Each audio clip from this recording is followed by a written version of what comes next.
प्रथम मंत्र में आपको अब ये 7 मंत्र बना के दिए जाते हैं। पहले 5 मंत्र देते थे नानक साहिब जी और परमेश्वर कबीर साहिब जी। फिर ये है 5 नाम हैं जो हमारे कमलों में ये प्रधान बैठे हैं। मूल कमल में गणेश जी, स्वाद चक्र में सावित्री ब्रह्मा जी, नाभि कमल में विष्णु और लक्ष्मी जी, हृदय कमल में शिव पार्वती जी और कंठ कमल में ये दुर्गा जी।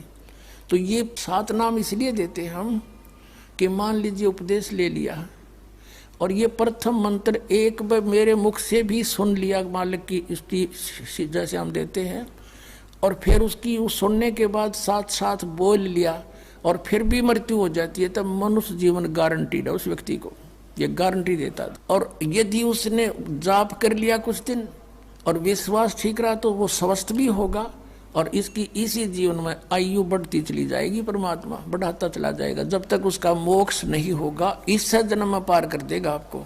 तो इसलिए ये 7 मंत्र दिए जाते हैं। ये पहले वाला लास्ट वाला मंत्र आपको जन्म दिलाएगा तुरंत, मनुष्य जीवन का गारंटीड है, मृत्यु भी हो जाएगी पुण्यात्मा। इसलिए मान लीजिए किसी का कोई बीमार है, या 80% व्यक्ति दुखी आए हुए, और जो विश्वास कर लेता उनको गारंटीड बात पूछ लो, यहाँ लाखों बैठे होंगे, आ जाते हैं, सुनते रहना और सब स्वस्थ हो जाते हैं। तो ये वो परमात्मा है। तो इसलिए प्रथम मंत्र जो आपको दिए जाते हैं इनमें ये 2 मंत्र अब कंपलसरी थे, पहले नहीं थे ये। तो इसलिए परमात्मा ने कंप्लीट कोर्स बना करके गरीबदास जी के माध्यम से हमारे तक पहुंचाया है। और जैसे आप जी किसी का जैसे विदेश गए हो, स्वदेश आना है, वहाँ आपने कोई कारोबार शुरू कर रखा है, कोई फैक्ट्री वगैरह लगा रखी है और आपका ठीक से काम चला नहीं, आपका बिजली का कनेक्शन कट गया, टेलीफोन कनेक्शन कट गया, पानी का कनेक्शन कट गया, गैस कनेक्शन कट गया, पैसे बने नहीं, तो आप कंडम हो गए। और वहाँ कोई ऐसा प्रभावशाली व्यक्ति आपको मिल जावे, सरकार को गारंटर बनाए कि भाई तुम इनका चालू करो कनेक्शन, मैं गारंटर बनता हूँ, और फिर उसको कहेगा भी जो पैसे तो देगा यही तेरे कर्जा उतारेगा, नहीं तो फिर काट दियो ना, वो देते की बात है। तो ऐसे ये दास आपका गारंटर बनता है और आपके सब कनेक्शन चालू करवाता है, लेकिन इनकी मजदूरी करके ये देने पड़ेंगे, तुमने कर्जा आप उतारना पड़ेगा। और परमात्मा जो है कुछ अपने कोटे से भी आपको पैसे देता, क्योंकि आप चला ही नहीं सकते अपनी फैक्ट्री को बगैर थोड़ा बहुत और सारा ना मिल रहा कहीं से, तो वो बगैर आपके वैसे सब्सिडी समझ लो ऐसे देता है। तो परमात्मा पहले आपको सब्सिडी देता है जिससे आप अपना काम चलाओ और फिर डट कर भक्ति करो, मर्यादा में रहो, आप धनी हो जाओगे, बहुत शीघ्र धनी हो जाओगे। बहुत कीमत है इन मंत्रों की। इन भगवानों के जो 5 प्रधानों से आपने मुक्त होना है, त्रिकुटी पर जब जा सको हो उस समय पहुंच पाओगे जब इनसे आप अपना नो डू सर्टिफिकेट ले लोगे। अब ये मंत्र जो 2 मंत्र फर्स्ट और लास्ट है इन 7 मंत्रों में, इसके साथ मिलने से ये मंत्र जो प्रथम जाप आप करते हो, इनका ऋण मुक्त हो जाने के बाद भी कुछ आपकी कमाई यदि बचगी तो इन 2 मंत्रों के प्रभाव से ये कन्वर्ट हो जाएगी आपकी सतलोक चालन वालिया में, इनमें से बच भी गई तय। और फिर जब आप यहाँ से प्रस्थान करोगे तो आपका अकाउंट, अब ये कहते हैं राधा स्वामी धन धन सतगुरु वाले, ये जय गुरुदेव वाले कहते हैं, हमारे गुरुजी तो कहते हैं हम तो सीधे त्रिकुटी से चलते हैं। यहाँ बताते हैं त्रिकुटी यहाँ नहीं है, त्रिकुटी इसके पीछे बैक में है, यहाँ पर जो नीचे से सारा ये तंत्र साथ मिला हुआ आता है, यहाँ है पीछे।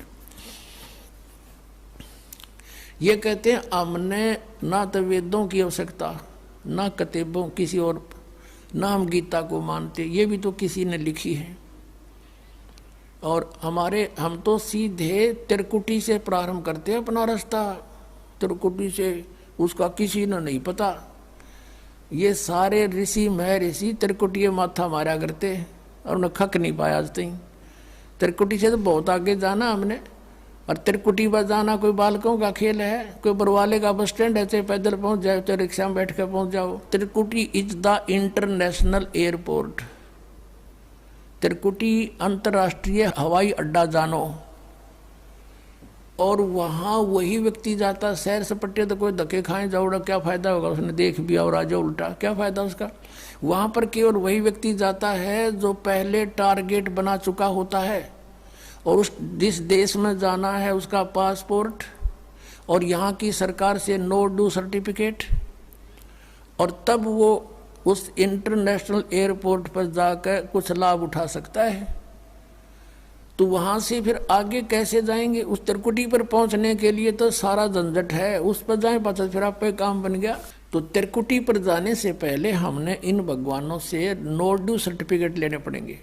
और आपकी ये ऐसी भक्ति है, इसे ऑटोमेटिक, ये देवता है, ये कोई किसी के साथ भेदभाव नहीं करते, आपकी कमाई एग्जैक्ट लिखी पाएगी कंप्यूटर की तरह, और जो आपका ड्यू शेष होगा आपको थमा दिया जाएगा। हृदय कमल में जीव रहता है, और इसके यहाँ से फिर ये सबसे पहले इसका रास्ता है त्रिकुटी में जाने का, सबसे पहले मूल कमल में जाना पड़ेगा। मूल कमल से फिर सीधा रास्ता बनता है त्रिकुटी तक जाने का। उससे पहले गणेश जी के लोक में से गुजरना पड़ेगा, उसका एक जैसे बैरियर होते हैं प्रत्येक बॉर्डर पे, यहाँ ऐसे बैरियर हैं। वहाँ जब आप जाओगे आपके सामने आपके मस्तिष्क पर जैसे लॉकेट होता है ऐसा लगा पाएगा, और तुरंत आपको कहा जाएगा चलो आप जाओ, आपकी ये पूंजी, और वो आपके उस मस्तिष्क में ऐसे लॉकेट पे वो नो ड्यू सर्टिफिकेट छपता चला जाएगा। फिर आगे चलोगे आप, आगे आप पहुंचोगे जब विष्णु जी के लोक में, वहाँ भी आपको ऑटोमेटिक मिलेगा, कोई बाधा नहीं मिलेगी, क्योंकि वहाँ तो चोरों को पकड़ा जाता है, सा को थोड़ा, वो देवता भी तो हैं, वो किसी के साथ जरा सी भी गड़बड़ नहीं करते। फिर ऐसे शिव के लोक में से शिव इस कमल में हृदय कमल से फिर त्रिकुटी कंठ कमल में आएंगे, फिर हम त्रिकुटी पर पहुंचेंगे। अब त्रिकुटी पर जाने के बाद इस सतनाम के जो प्रथम मंत्र का अकाउंट वहाँ देंगे, लेकिन वहाँ पर यह काल बकवाद करवा देता है। यहाँ का जो जितने देव हैं ये अपने सतर पर कोई गलती नहीं करते, ये करवाता है। जैसे श्री कृष्ण, इसने सारे प्रयत्न किए थे कि भी युद्ध ना हो, सबसे प्रार्थना की थी दोनों पक्षों से, फिर इन्होंने देख लिया था कि ये मानना नहीं, ये तो इन मत बुद्धि भ्रष्ट हो चुकी है। और उसमें क्या था कि सब रिश्तेदार राजा आधे आधे बांटने थे उन्होंने। ये राजा को भाई जो कौरवों के पक्ष में आना चाहता है वो अपनी स्वीकृति दे दो, पांडवों के पक्ष में आना चाहता है वो अपनी स्वीकृति दे दो, ऐसे कति तैयारी होगी। तब श्री कृष्ण जी ने सोचा भाई अब ये तो मेरा भी नंबर आओगा, मैं भी राजा हूँ, और मैं पांडवों का रिश्तेदार, क्योंकि श्री कृष्ण की बहन अर्जुन का ब्याह रखी, रिश्तेदारी पक्की, और उधर से वो चाचे ताऊ थे, कोई अलग नहीं। तो श्री कृष्ण जी ने यहाँ तक कह दिया कि अभी एक तरफ तक मैं हूँगा, एक तरफ मेरी सेना होगी, अब मांग लियो जिसको मांगना हो। और यहाँ तक भी कह दिया कि मैं हथियार नहीं उठाऊंगा। अब पांडव तो मुंह धो रहे थे श्री कृष्ण पे कि सर्वशक्तिमान है, ये जो हमारी तरफ पक्ष में हो गया तो अकेला ही बहुत है। तो फिर पांडव घबरा गए थे। पांडवों ने यहाँ तक कह दिया था प्रभु हमें 5 गांव दिवा दो, हम युद्ध नहीं करेंगे। वो नहीं मानना था, फिर भी छोड़ो इस बात को, हम आगे लेंगे। तो फिर जब महाभारत का युद्ध हुआ,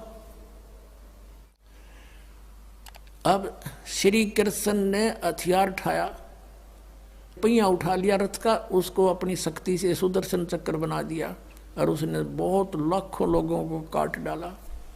अब ये अपने सतर पर गलती नहीं करते ये देवता, जब तक ये न्यूट्रल रहते हैं। और जब इस काल ने इन पर प्रभाव किया, अंदर प्रवेश कर गया इसके काल, श्री कृष्ण के पाप को बनवा दिए इसके, और सुदर्शन चक्र उठवा दिया और झूठा बना दिया, वह प्रतिज्ञा भंग करवा दी। ऐसे ये त्रिकुटी पर जाकर चाल चाल है, यहाँ तक नहीं बोलता ये। अब वहाँ ये कोशिश करता है कि इसको यहाँ उलझा दूँ। उससे पहले बहुत सी ऐसी बहुत से वहाँ पर त्रिकुटी तो एक बहुत बड़ा सांग है, बहुत बड़ा प्लेटफार्म है, और वहाँ पर कहीं पर डांस हो रहे हैं, कहीं पर दुकानें लगी हैं, औरतें खड़ी हैं, नाच रही हैं, कोई अर्धनग्न शरीर में खड़ी हैं, और बहुत से वैसे सुंदर सुंदर खड़े हाथी सजे हुए।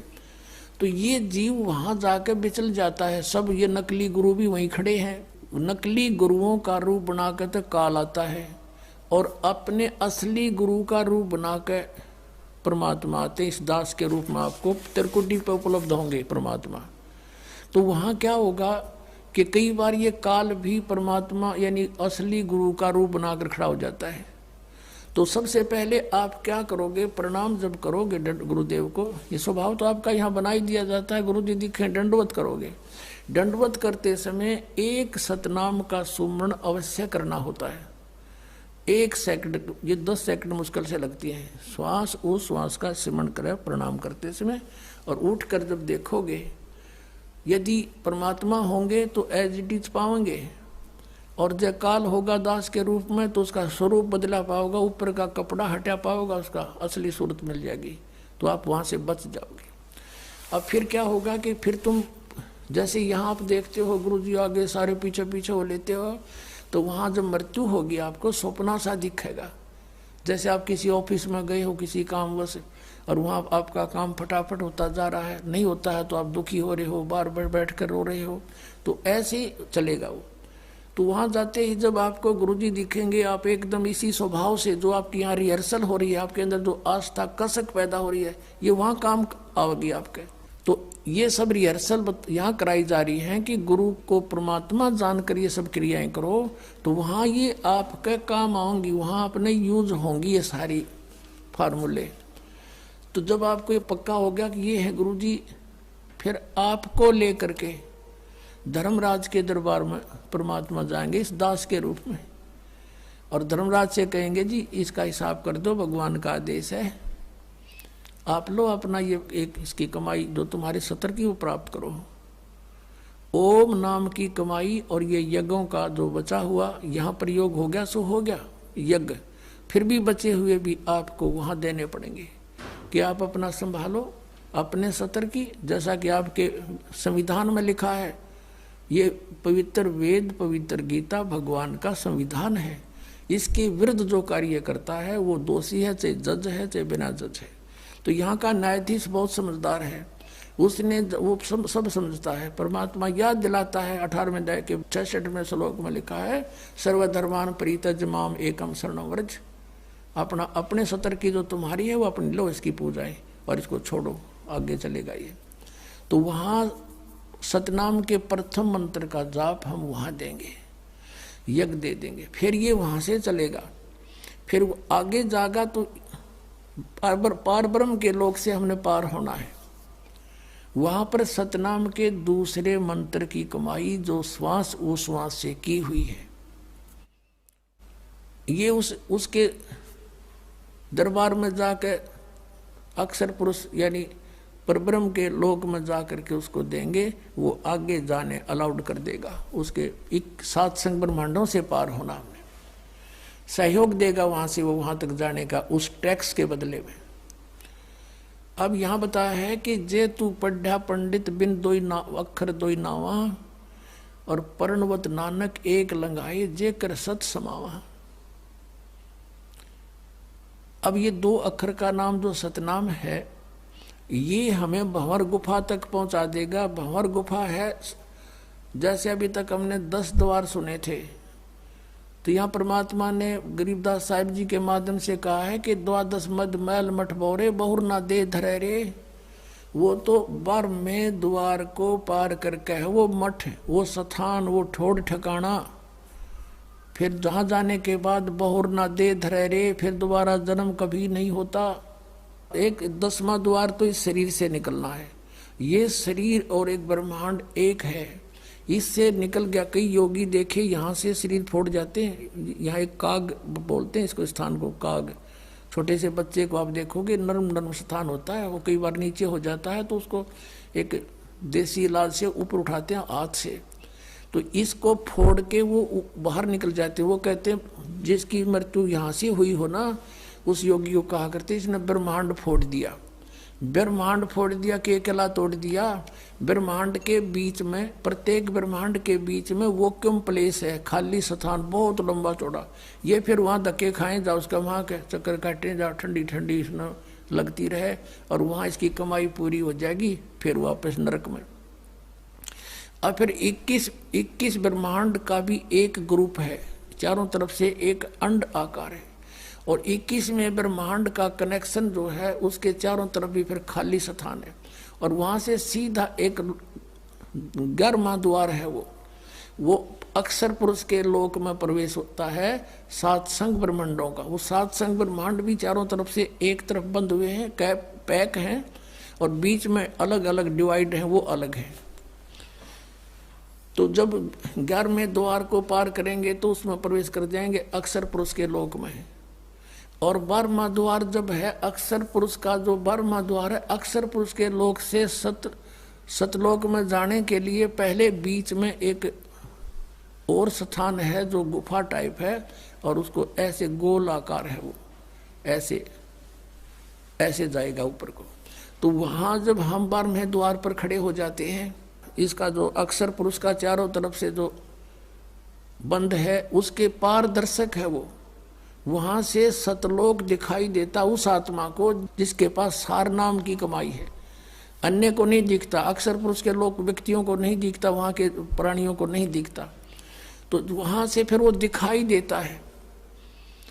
अब जैसे नानक साहब ने कहा है कि एक छुड़ावे एक लखावे, यूं तो छुड़ाओगा कालते सतनाम का पहला मंत्र ओम, और वो जो दूसरा मंत्र है वो लखावेगा, वहाँ जाके एंड पे बैठा देगा, और वहाँ से आपको सतलोक दिखाई देगा, पार नहीं हो सकते। सार नाम है जिसके पास, तो फिर वो आगे उस भंवर गुफा से पार करके, और फिर आपको 12वां द्वार पार करके तब परमात्मा का वो मठ है, वो स्थान है, सतलोक है, जहाँ जाने के बाद साधक फिर लौट कर कभी संसार में नहीं आते। तो इस प्रकार ये अर्थ तो ये था 18वें अध्याय के 66वें श्लोक का। ये बालक के जाने, संस्कृत के जानने वाले विद्वान पाक रहे थे, इनको कख नहीं पता था, अनृत कर डाला इस अनमोल सदग्रंथों का।